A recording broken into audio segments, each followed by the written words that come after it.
Selama hampir 1000 tahun, ada satu kota yang dianggap tidak mungkin ditaklukkan oleh siapapun. Temboknya menjulang setinggi benteng raksasa, lautnya dijaga rantai besi raksasa, pasukannya terlatih dan kotanya kaya. Banyak kerajaan besar mencoba menaklukkannya, tetapi semuanya gagal. Kota itu adalah Konstantinopel, ibu kota dari Kekaisaran Bizantium. Namun pada tahun 1453, seorang pemuda berusia 21 tahun datang dengan mimpi yang besar. Namanya Sultan Mehmed II atau Muhammad Al-Fatih, dan ia bertekad melakukan sesuatu yang tidak pernah berhasil dilakukan selama berabad-abad, yaitu menaklukkan kota paling kuat di dunia. Sejak kecil, Fatih sudah mendengar sebuah hadis Nabi Muhammad SAW. Konstantinopel pasti akan ditaklukkan. Sebaik-baik pemimpin adalah pemimpinnya, dan sebaik-baik pasukan adalah pasukannya. Kalimat itu tertanam dalam hatinya. Ia tidak ingin sekedar menjadi raja. Ia ingin menjadi pemimpin yang disebut dalam sabda Nabi. Ketika Muhammad Al-Fatih naik tahta sebagai sultan dari Kekaisaran Ottoman, banyak orang meremehkannya. Sebagian pejabat bahkan berkata dia masih muda, dia tidak punya pengalaman.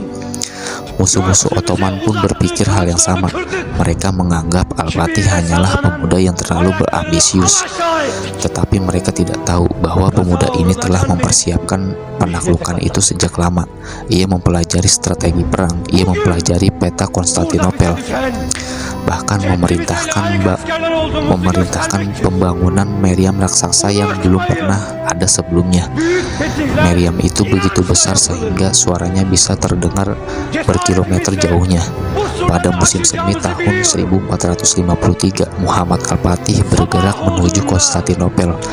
Sekitar 80.000 pasukan Ottoman mengepung Konstantinopel, sementara di dalam kota Kaisar Bizantium hanya memiliki sekitar 7.000 tentara. Namun Bizantium memiliki satu keunggulan yang besar, yaitu benteng Konstantinopel. Tembok kota ini terkenal sebagai pertahanan terkuat di dunia, bahkan selama ratusan tahun tidak ada pasukan yang mampu menembusnya. Di laut, Bizantium juga memasang rantai besi raksasa yang menutup pelabuhan tanduk emas. Rantai ini membuat kapal Ottoman tidak bisa masuk. Pertempuran pun dimulai.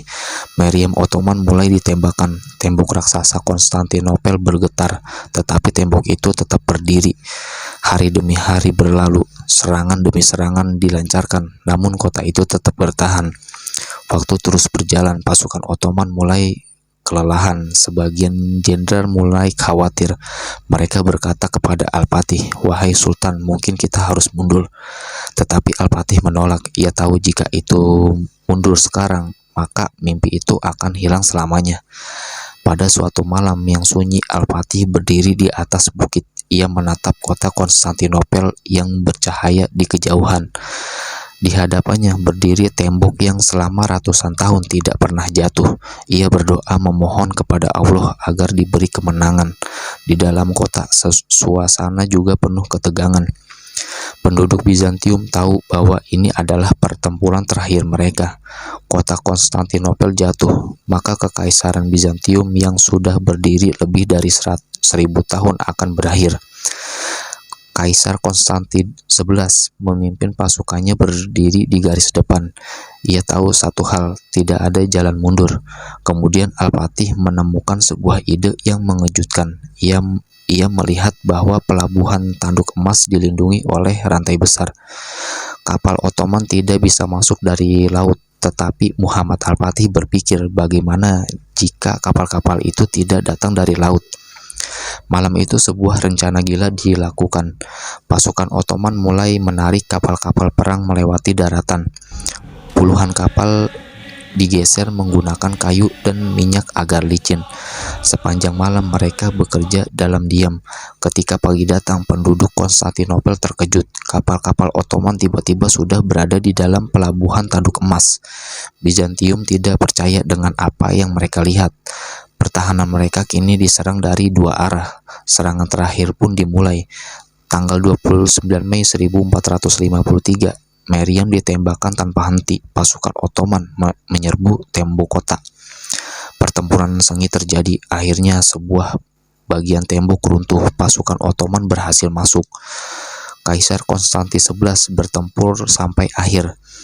Dan pada hari itu, setelah hampir 1000 tahun berdiri, Konstantinopel akhirnya jatuh. Sultan Muhammad Al-Fatih memasuki kota. Ia tidak merayakan kemenangan dengan kehancuran.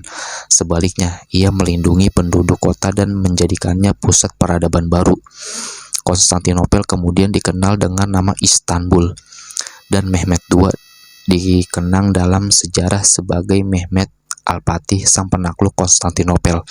Kisah ini mengajarkan satu hal yang sangat kuat. Kadang dunia mengatakan sesuatu itu mustahil, tetapi sejarah membuktikan yang mustahil bisa terjadi ketika ada iman, tekad yang kuat, dan tidak mudah putus asa, dan keberanian untuk mencoba. Seorang pemuda berusia 21 tahun berhasil mengubah sejarah dunia. Dan mungkin kisah ini mengingatkan kita bahwa usia bukan penghalang untuk melakukan sesuatu yang besar, karena terkadang orang yang mengubah dunia adalah mereka yang cukup berani untuk mempercayai mimpinya sendiri. Terima kasih sudah menonton sampai akhir. Jangan lupa like, komen, dan subscribe untuk mendukung channel ini. Share video ini supaya lebih banyak orang yang bisa belajar dari kisah luar biasa ini. Thank you guys.